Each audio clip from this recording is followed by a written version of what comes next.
Arithmetic progressions. अगर हम normal counting की बात करते हैं, मान लीजिए हमने नॉर्मल नंबर की काउंटिंग जो है उसकी बात करी, हम 1 से स्टार्ट करते हैं काउंट करना। तो अगर मान लीजिए हम ऐसे कह रहे हैं 1 2 3 4 एंड लाइक दिस, ठीक है। आप ये कहिए चलिए 1 से लेकर आपने स्टार्ट करके आप 8 तक गए, तो इसमें हमने जिस टर्म से हम काउंटिंग या जो भी नंबर्स का सीक्वेंसिंग है, तो नंबर्स का सीक्वेंस हम जिस टर्म से स्टार्ट करते हैं, हम उस टर्म को बोलते हैं फर्स्ट टर्म। तो मैंने यहाँ से किससे स्टार्ट करा, मैंने कहा मैंने फर्स्ट टर्म से यानी कि 1 से मैंने स्टार्ट करा, तो मेरी फर्स्ट टर्म हो गई 1। तो हम ये बोलेंगे first term, first term, first term is equal to 1। First term 1 हो गई, और फर्स्ट टर्म को हम बोलते हैं ए। ए होता है फर्स्ट टर्म। फिर उसके बाद हम ये देखते हैं कि जितनी भी टर्म्स हैं उनमें डिफरेंस कितने कितने का आ रहा है। जैसे मान लीजिए मेरी पहली टर्म 1 है, तो दूसरी टर्म है 2, तो इसका मतलब कितने का डिफरेंस है, 1 का डिफरेंस। तो दूसरी टर्म 2 है, तो तीसरी टर्म क्या है 3, तो 2 और 3 में कितने का डिफरेंस है, फिर से 1 का डिफरेंस। तो अगर हमारी ये वाली टर्म और ये वाली टर्म, मतलब अगर बाद वाली टर्म और उससे जस्ट पहले वाली टर्म में जो भी डिफरेंस होता है, जैसे मान लीजिए मैंने कोई भी ले लिया, मान लीजिए मैंने 5 और 6 ले लिया, तो 6 minus 5 is equal to 1. This is known as common difference.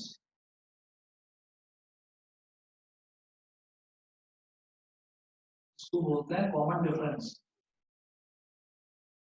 और कॉमन डिफरेंस को हम डिनोट करते हैं स्मॉल डी से।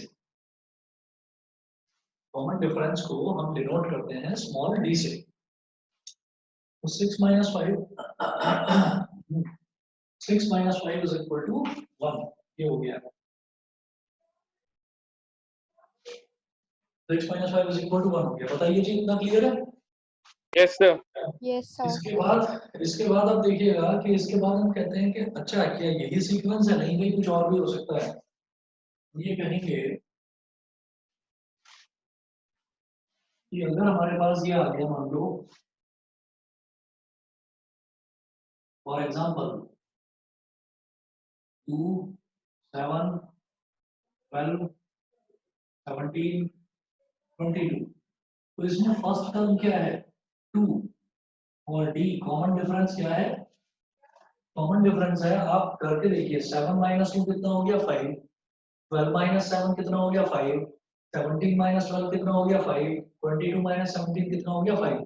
तो कंसेक्यूटिवली आप कोई भी दो टर्म लीजिए और उनका डिफरेंस लीजिए, अगर उनका डिफरेंस सेम आता है तो हम कहेंगे एक कॉमन डिफरेंस आ रहा है यहाँ। तो कॉमन डिफरेंस कितना आ रहा है 5। तो अगर किसी भी टर्म में डिफरेंस कॉमन आता है तो हम ये कहेंगे सच अ सीक्वेंस,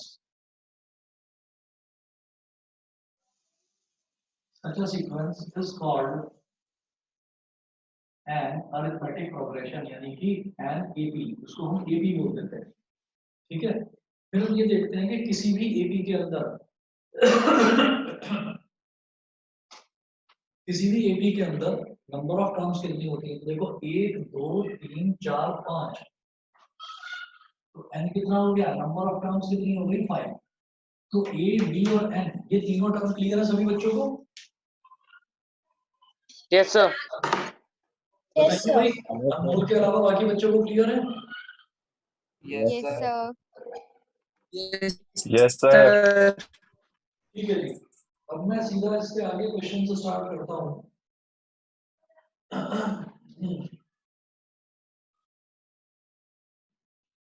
सर अगर सब में डिफरेंस सेम ना हो तो? अगर सब में डिफरेंस सेम नहीं होगा तो फिर वो एपी नहीं होगा। हम ये कह देंगे, हम ये कह देंगे कि this the given sequence is not an AP. तो डिफरेंस का सेम होना जरूरी है, समझ गए? Okay sir. चलिए जी।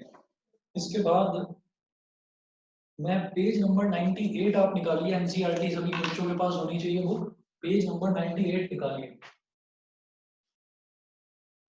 सर 1 मिनट रुक जाओ सर, मैं ले आ। हाँ हाँ ले लो।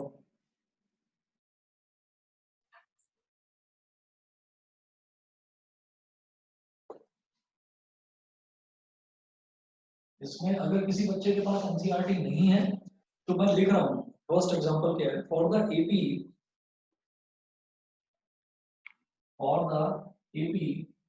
ले आए बुक फॉर द एपी हाँ सर, पेज नंबर कौन सा? Page number 98, page number 98, 3/2 1/2 comma -1/2 comma -3/2 comma dot. Write the first term A and the common difference D. Write the first term A and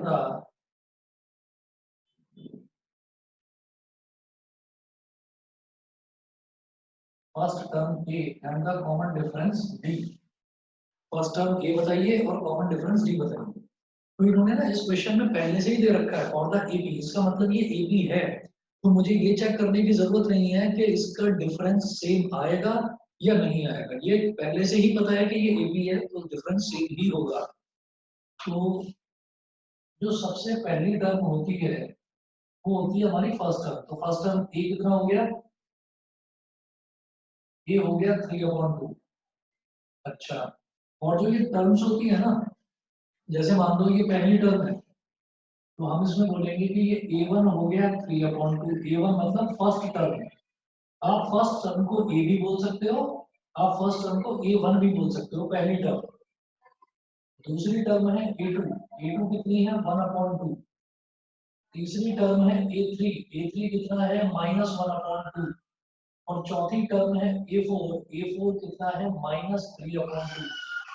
तो आपका जो मन करे आप वही दोनों कॉन्जिक्यूटिव टर्म्स ले लीजिए और उन कॉन्जिक्यूटिव टर्म्स का जो डिफरेंस होता है उस डिफरेंस को ही हम बोलते हैं कॉमन डिफरेंस। तो मैं सबसे आसान ले लेता हूँ A2 माइनस A1, हम बोलेंगे B is equal to A2 minus A1। तो A2 कितना है 1/2, सर कॉमन डिफरेंस को डी से वो करते हैं, डी से रिप्रेजेंट करते हैं कॉमन डिफरेंस। हाँ रिप्रेजेंट। हाँ, तो ये हो गया A2 माइनस A1 मतलब 1/2 माइनस 3/2। 1/2 माइनस 3/2 कितना हो गया, जब डिनोमिनेटर सेम है तो न्यूमरेटर्स डायरेक्टली सब्ट्रैक्ट हो जाएंगे। 1 माइनस 3 -2/2, 2 से 2 कैंसिल आउट हो गया तो कॉमन डिफरेंस हमारा आ गया -1। अब अगर आपको जरा सा भी ये लगता है कि पता नहीं हम ठीक भी कर रहे हैं या गलत कर रहे हैं तो आप कोई और ले लो कॉन्जिक्यूटिव टर्म्स। हमने ये ले लिया A4 और A3, ठीक है, आप इन दोनों को सब्ट्रैक्ट करके देखिए, ठीक है। 1 मिनट वेट करिए बस, मैं 1 मिनट में आया।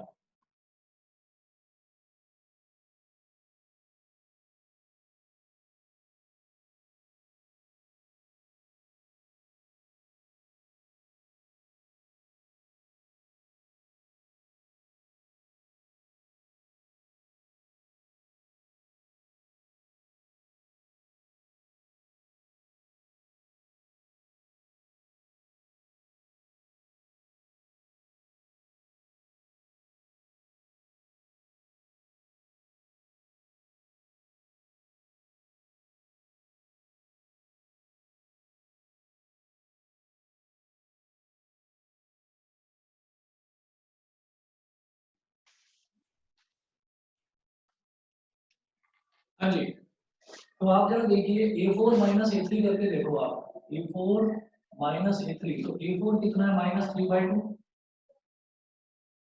और माइनस A3 कितना है -1/2। तो ये हो जाएगा -3/2 और माइनस माइनस प्लस 1/2। जब डिनोमिनेटर सेम है तो न्यूमरेटर सीधे सीधे ऐड या सब्ट्रैक्ट हो जाते हैं, तो -3 + 1/2 -2/2, तो यहाँ से भी ये -1 आ गया।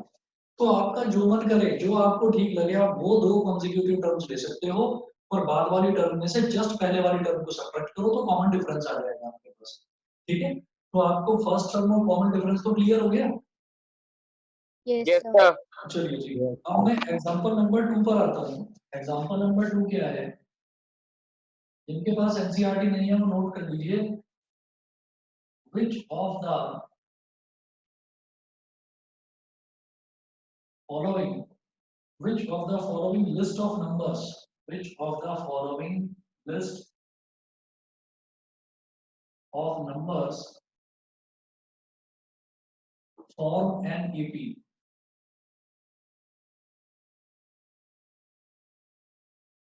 Which of the following list of numbers form an AP? Question mark. If they form an AP, write the next two terms. If they form an AP, comma, write the next two terms. If they form an AP, write the next two terms. ये हो गया. अब इसमें देखिएगा, हमें first part दे रखा है. First part में है 4, 10, 16, 22. 4, 10, 16, 22 और डॉट डॉट डॉट ये दे रखा है. सबसे पहले ये बताना है कि क्या ये AP है. तो मैं ये कहूंगा second term minus first term, मतलब A2 minus A1 is equal to 10 minus 4 6. फिर मैं करूंगा third term minus second term, A3 minus A2 is equal to 16 minus 10 again 6. फिर मैं करूंगा fourth term minus third term, A4 minus A3 22 minus 16 ये भी 6. तो आप ये देखिए कि हर तरीके से मैंने कंसेक्यूटिव टर्म्स को सब्ट्रैक्ट करके देख लिया. तो यहाँ पर हम लिखेंगे कि डिफरेंस जो है वो सेम आ रहा है. सेम का मतलब होता है कॉमन. तो डिफरेंस सेम आ रहा है. तो यहाँ पर लिखिएगा since we are getting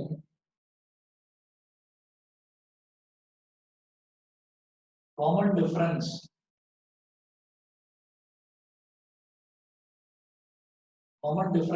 D is equal to 6, so it is an AP. अच्छा, दूसरे तरीके से देखें कि second term minus first term करा तो 6 हो गया. दूसरे तरीके से देखें तो कॉमन डिफरेंस हर टर्म में ऐड होता चला जाता है. तो 4 में 6 ऐड हुआ तो 10 हो गया, 10 में 6 ऐड हुआ तो 16 हो गया, 16 में 6 ऐड हुआ तो 22 हो गया. तो इन्होंने बोला है कि if it is an AP, हम कहेंगे कॉमन डिफरेंस आ गया तो yes it is an AP, ये एपी होगा. इन्होंने बोला if they form an AP write the next two terms. आपको नेक्स्ट टू टर्म्स बतानी है अगर वो एपी है तो आप लिखिएगा कि therefore next two terms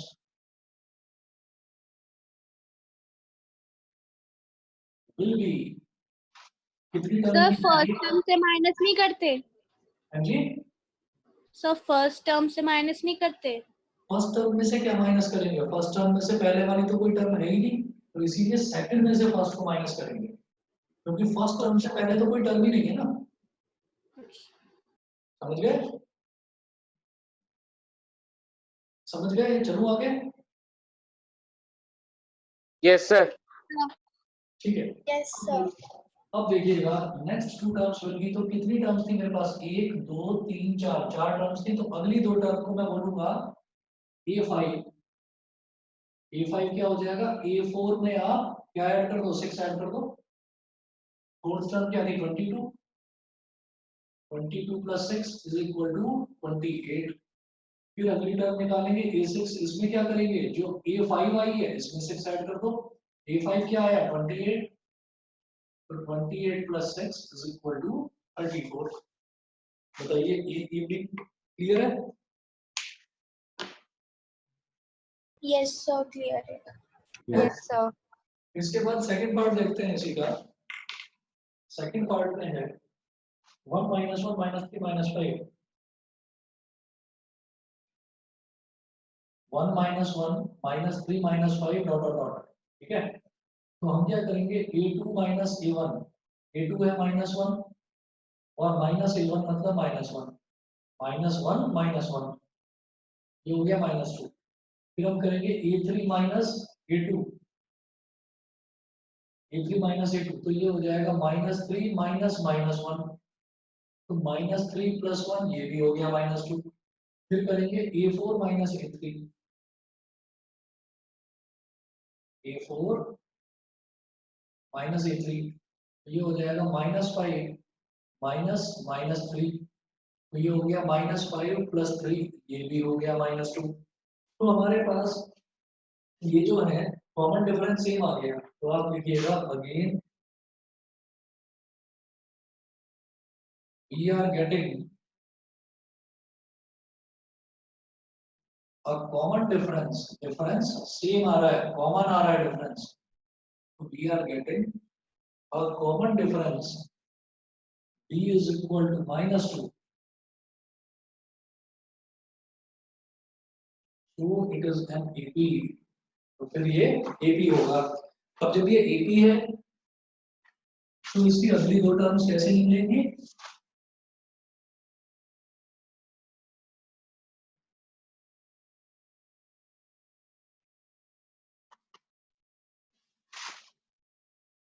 अगली दो टर्म्स कैसे निकलेंगी देखिएगा, ये हमारे पास d की वैल्यू -2 हो गई। अब हम ये कहेंगे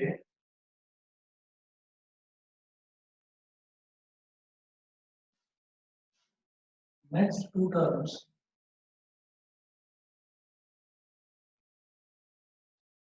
नेक्स्ट टू टर्म्स क्या होगा? हमने कहां तक देखी थी टर्म्स? 4 तक, a1 a2 a3 a4, fourth term fifth निकालेंगे,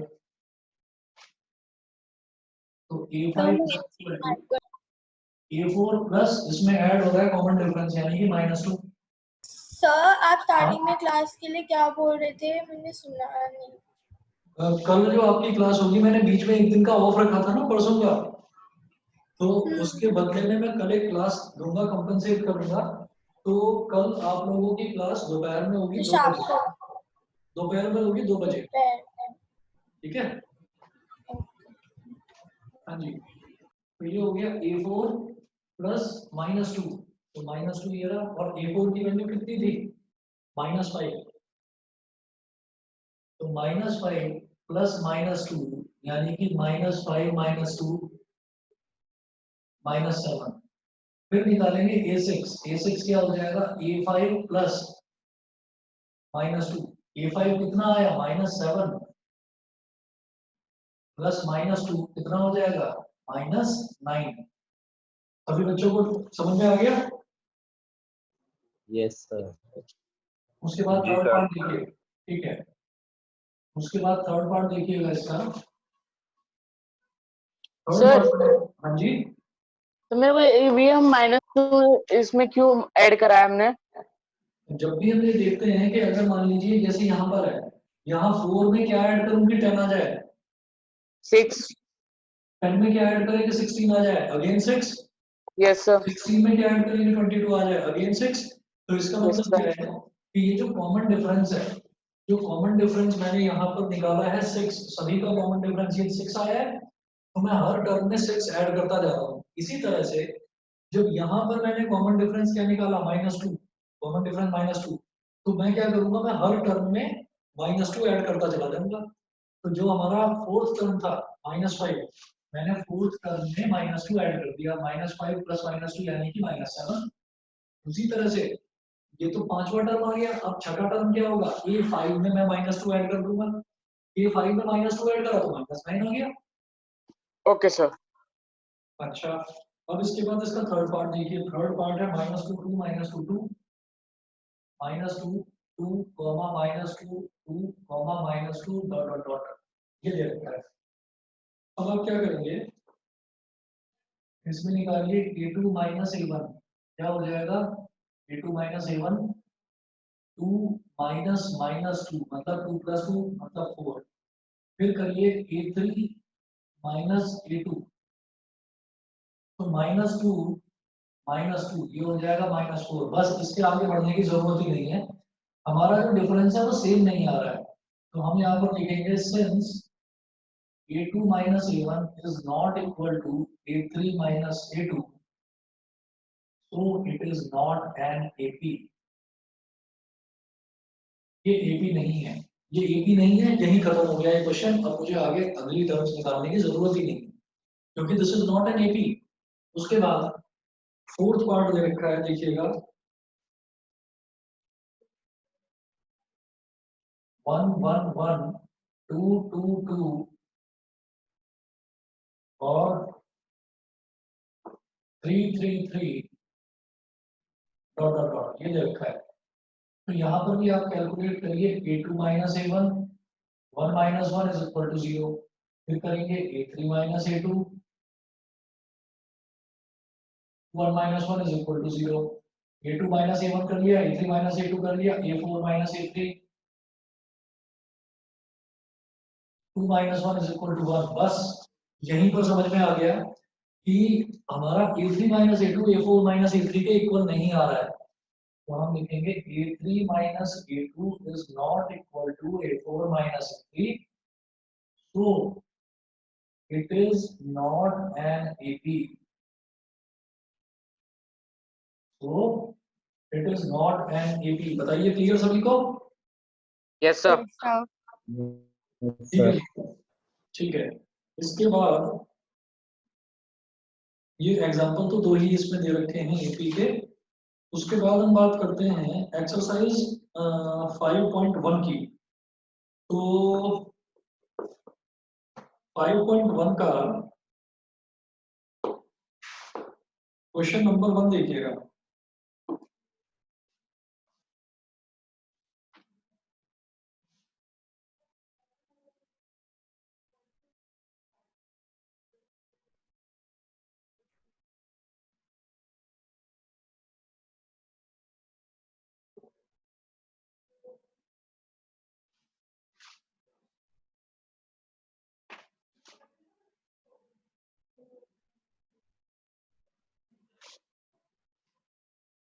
एक्सरसाइज 5.1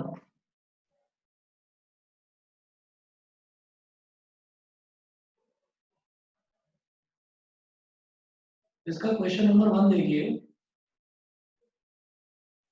इसमें है in which of the following situations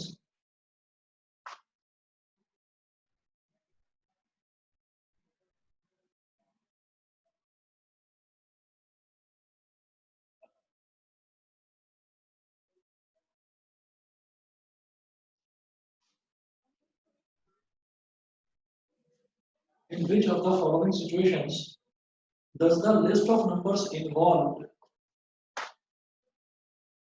does the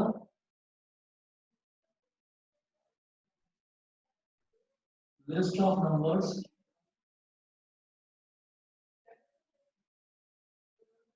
in which of the following situations does the list of numbers involved make an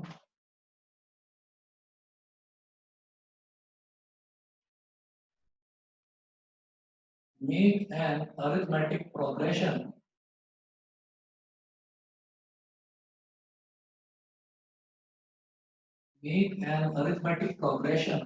and why? Sir ये NCERT का ही है ना? हाँ हाँ NCERT तो करा रहा हूँ मैं। एक्सरसाइज 5.1 का पहला क्वेश्चन है एनसीईआरटी का। तो in which of the following situations, तो बहुत सारी सिचुएशंस दे रखी हैं। हमने हर सिचुएशन को देखकर ये बताना है कि किसमें ए बी बन रहा है और किसमें ए बी नहीं बन रहा है। तो फर्स्ट पार्ट देखिए,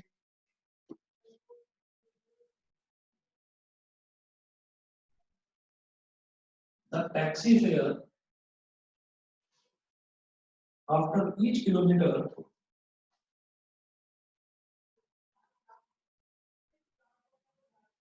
the taxi fare after each kilometer when the fare is rupees 15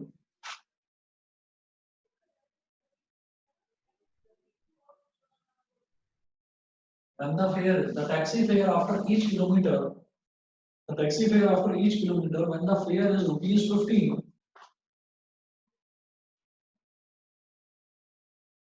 15 for the first kilometer, rupees 15 for the first kilometer and rupees 8 for each additional kilometer and rupees 8 for each additional kilometer.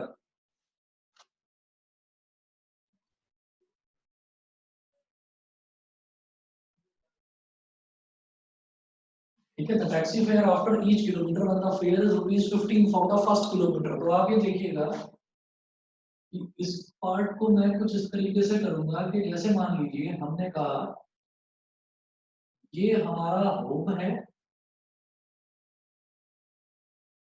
ये हमारा home है और ये हमारा office है। अब जो हमारा घर है, घर से हमने जर्नी स्टार्ट करी, तो उसको मैं बोलूंगा कि 0 किलोमीटर। यहाँ पर हमने कितने किलोमीटर ट्रैवल करे? हमने कुछ ट्रैवल ही नहीं करा। तो हम बोलेंगे 0 किलोमीटर। फिर हमने 1 किलोमीटर ट्रैवल करा, 1 किलोमीटर। तो 1 किलोमीटर के लिए मुझे कितनी कॉस्ट देनी है? 15 रुपए। इनिशियल जो पहला किलोमीटर है उसमें मुझे 15 रुपए देने हैं। फिर 2 किलोमीटर, तो 2 किलोमीटर के लिए मुझे कितनी कॉस्ट देनी होगी? अगर मैं 2 किलोमीटर ट्रैवल करूंगा मुझे देना पड़ेगा ₹23। अगर मैं 3 किलोमीटर ट्रैवल करूंगा तो और 8 रुपए जुड़ जाएंगे, ₹31। अगर मैं 4 किलोमीटर ट्रैवल करूंगा तो और 8 रुपए जुड़ जाएंगे, मतलब ₹39। ये समझ में आ गया सभी को? Yes sir. And so on.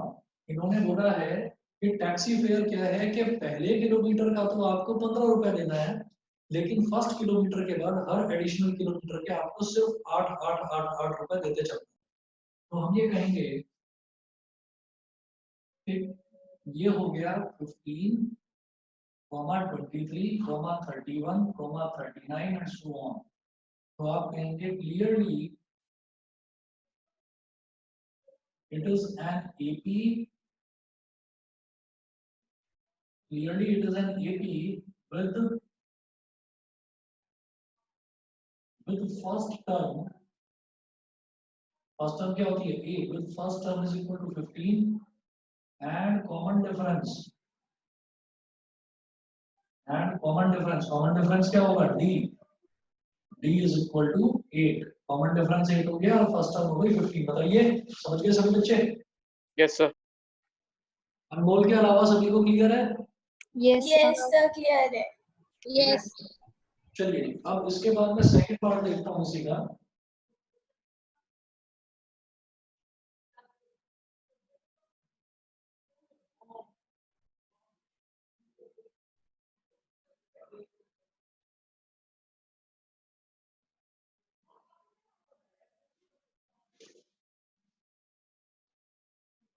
चलो एक सेकंड पार्ट देखते हैं इसका। सेकंड पार्ट में क्या है? The amount of air present in a cylinder,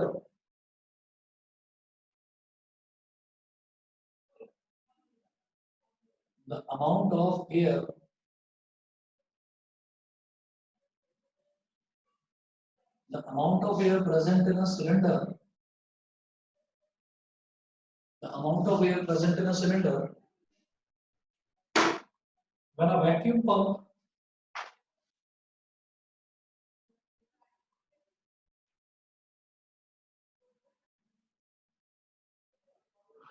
the amount of air present in a cylinder when a vacuum pump removes 1/4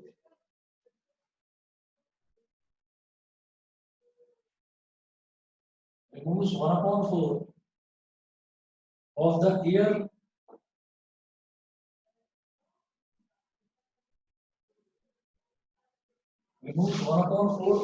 air remaining in the cylinder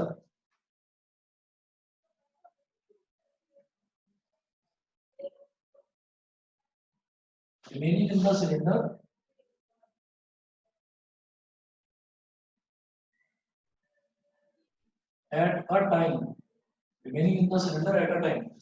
अब ये क्या बोल रहे हैं? The amount of air present in a cylinder when a vacuum pump removes 1/4 of the air remaining in the cylinder at a time।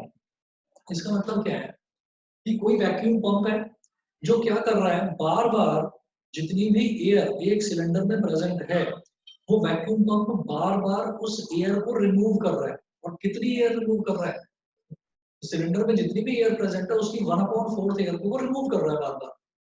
तो हम ये कहेंगे, और क्या पूछ रहे थे? Amount of air present in a cylinder when a vacuum pump removes 1/4 of the air remaining in the cylinder at a time. तो हम ये कहेंगे इसमें let initially air in the cylinder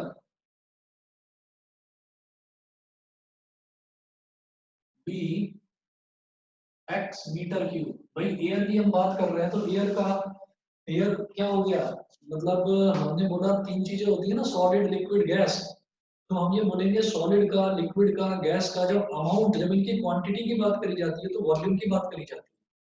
तो हम ये बोल रहे हैं कि अगर एयर की बात कर रहे हैं तो हमने मीटर क्यूब कहा क्योंकि हम उसकी वॉल्यूम की बात कर रहे हैं। तो let initially air in the cylinder be x metre cube. सबसे पहले हमने बोला कि उसमें x मीटर क्यूब एयर है सिलेंडर में। क्या बोल रहे हैं, the amount of air present in a cylinder. तो let initially air in the cylinder be x metre cube.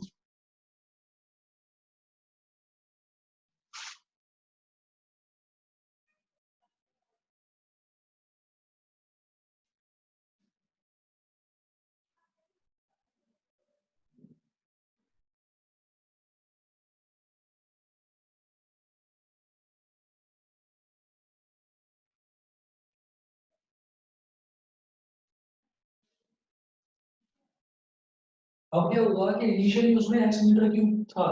अब वैक्यूम पंप ने कितनी एयर रिमूव करी, vacuum pump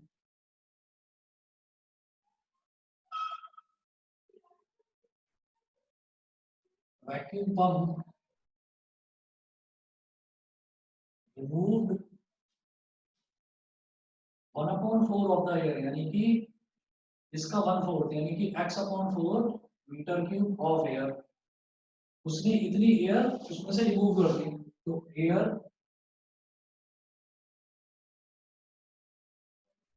remaining in the cylinder, देखिए इनिशियली सिलेंडर में वॉल्यूम थी, air थी x metre cube. फिर वैक्यूम पंप ने उसमें से 1/4 को रिमूव कर दिया, 1/4 ऑफ x, यानी कि 1/4 मल्टीप्लाई बाई x। तो क्या हो गया x/4, ठीक 1/4 को रिमूव कर दिया उसने। तो अब एयर बची कितनी, x माइनस x/4। पहले x थी, x/4 को रिमूव कर दिया गया तो कितनी बची, x माइनस x/4। सर समझ नहीं आया। अभी बताओ,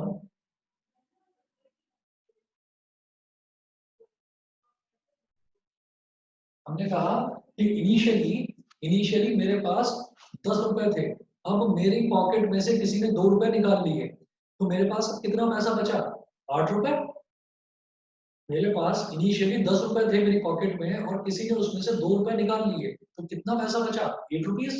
यही हुआ ना। Yes sir. तो इनिशियली एक सिलेंडर में x मीटर क्यूब गैस थी।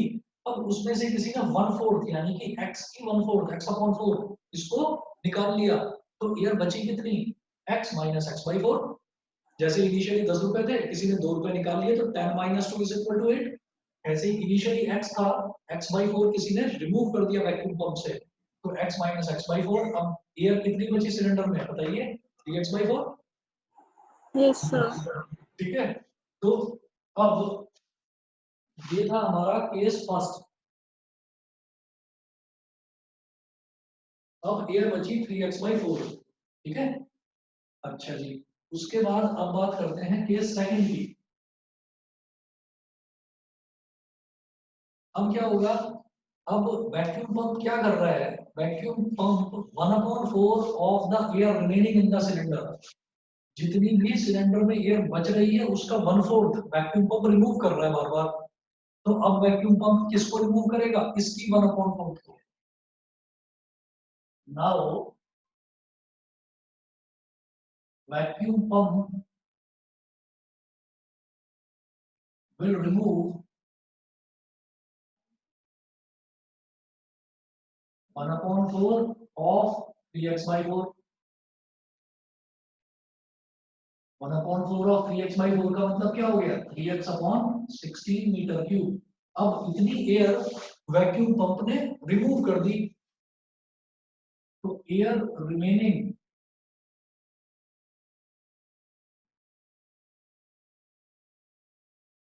इन द सिलेंडर, सिलेंडर में अब कितनी एयर बची हुई थी, 3x/4। 3x/4 का 1/4 इसने वैक्यूम पंप ने फिर से रिमूव कर दिया। ऑफ का मतलब होता है बेटा मल्टीप्लिकेशन। तो अब कितनी बची हुई थी 3x/4, 3x/4 का 1/4 वैक्यूम पंप ने फिर से रिमूव कर दिया। तो अब एयर कितनी बची सिलेंडर में 3x/4 माइनस जो रिमूव कर दिया, जो उसमें से निकाल दिया, ये हो जाएगा 3x/4 माइनस 3x/16। सर इस टाइप के क्वेश्चंस में पूरा पूरा लिखना पड़ेगा इसे। हाँ ये करके दिखाओगे आप, ये करके दिखाएंगे बिल्कुल। अब जरा देखो 4 और 16 का एलसीएम क्या हो जाएगा 16, तो 4 4 जा 16, 4 3 जा 12, हो गया 12x माइनस यहाँ तो 16 नहीं तो 3x एलसीएम आ जाएगा, ये हो गया 9x अपॉन 16 मीटर क्यूब। कितना सफिशिएंट है मेरे पास, मैंने 2 केसेस ले लिए बहुत है। शायद हाँ या ना कि ये एपी है या नहीं है, शायद अभी क्लियर हो जाएगा। अब देखिएगा उन्होंने बोला है the amount of air present in a cylinder, हमें ये बताना है जो amount of air present in a cylinder. तो हम यहां पर लिखेंगे sequence will be amount of air present in a cylinder. तो इनिशियली सिलेंडर में एयर कितनी थी x, कॉमा फिर वैक्यूम पंप ने रिमूव करा, अब कितनी बची 3x/4, कॉमा फिर वैक्यूम पंप ने रिमूव करा तो अब कितनी बची 9x/16। तो ऐसे करके डॉट डॉट डॉट करके छोड़ दो, ठीक है।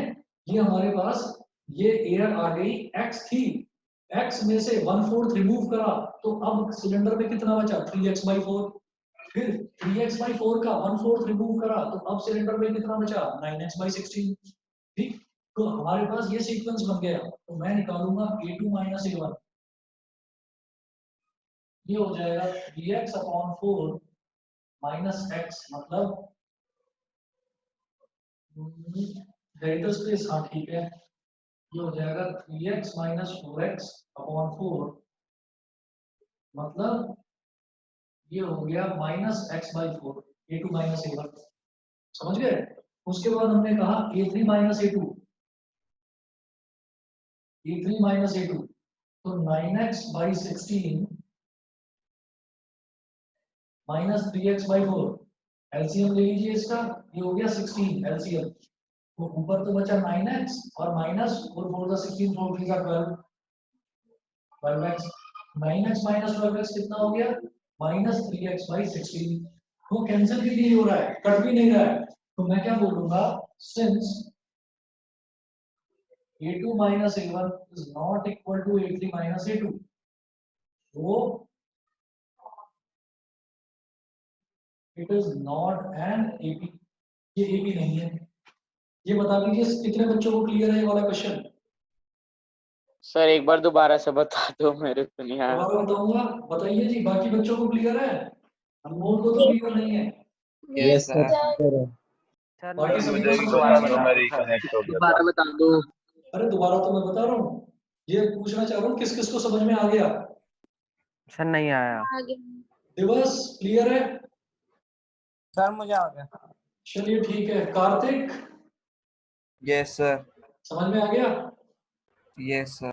चलिए बहुत बढ़िया। अब जिन जिन बच्चों को नहीं आया प्लीज एक बार फिर से समझ लीजिए और देखिए क्वेश्चन क्या है। क्वेश्चन था the amount of air present in a cylinder, the amount of air present in a cylinder के सिलेंडर में जो गैस मौजूद है, जो एयर मौजूद है, मुझे उसके बारे में बताना है। When a vacuum pump removes 1/4 of the air remaining in the cylinder at a time, जब वैक्यूम पंप क्या कर रहा है इस सिलेंडर में से 1/4 वॉल्यूम जो है वो बार बार रिमूव कर रहा है। तो सबसे पहले मैंने बोला कि amount of air in the cylinder कितनी हो गई x मीटर क्यूब, सबसे पहले तो x मीटर क्यूब। तो एक तरह से मेरा फर्स्ट टर्म हो गया, क्योंकि मुझे बताना है amount of air present in a cylinder. तो let initially air in the cylinder be x metre cube, ये मेरी फर्स्ट टर्म हो गई। ये सबको समझ में आ गया कि नहीं? यस सर आ गया। ठीक है। इसके बाद वैक्यूम पंप आता है और वैक्यूम पंप आते ही x/4 यानी कि 1/4 एयर रिमूव करके ले जाता है। ठीक है, तो 1/4 उसने रिमूव कर दी, तो 1/4 ऑफ x मतलब x/4 मीटर क्यूब एयर उसने रिमूव कर दी उसमें से। रिमूव कर दी तो अब एयर कितनी बची सिलेंडर में? पहले x थी, x/4 को रिमूव कर दिया तो x माइनस x/4 क्या बचेगा? 3x/4 metre cube.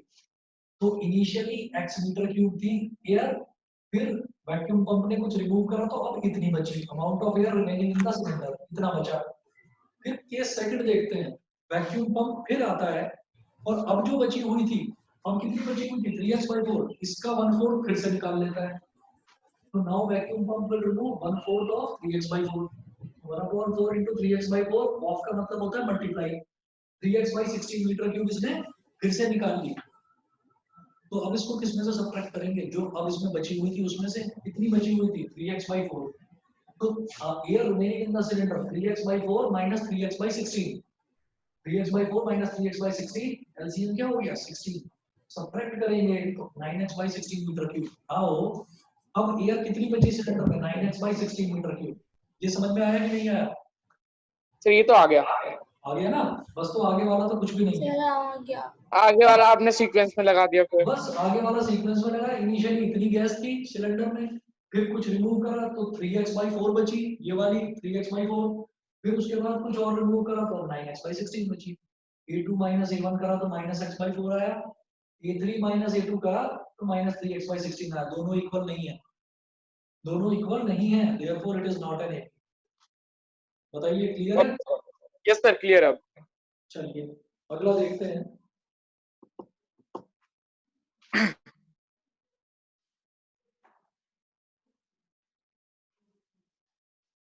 ठीक है जी, एक काम करते हैं, अगला देखते हैं कल।